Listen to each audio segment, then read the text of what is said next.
We've seen Israel bomb the Syrian airport dozens, if not hundreds of times over the last few years. Syria has been unable to deter Israeli attacks, clearly weakened by the decade long civil war and the presence of U.S. troops on their territory. I don't think anyone expects them to join the fight against Israel. Still, Syria has a role to play. Can you help us understand what their position might be?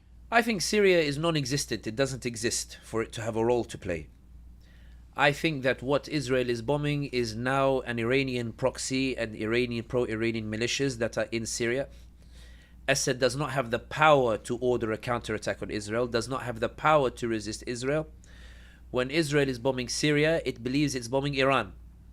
And Iran is deciding whether Syria retaliates or not. Iran is deciding the mobilization of the forces on Syrian territory to apply pressure on Israel. Assad is out of the picture, impotent with no power whatsoever to do anything. On the contrary, Assad is more focused on Idlib and bombing Idlib.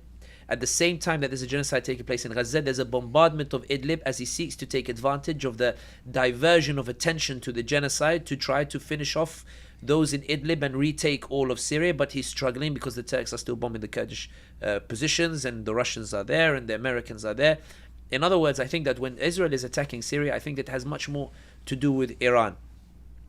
And I think in this particular context, Syria's role is primarily as a launch pad for Iran to keep the pressure up on Israel. And I think in reality it's a damning indictment on Syria itself. Bashar al-Assad destroyed the whole country.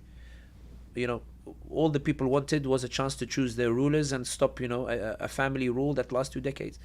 He said, I'd rather burn the whole country than allow the people to choose their own leaders. And Syria is now effectively irrelevant.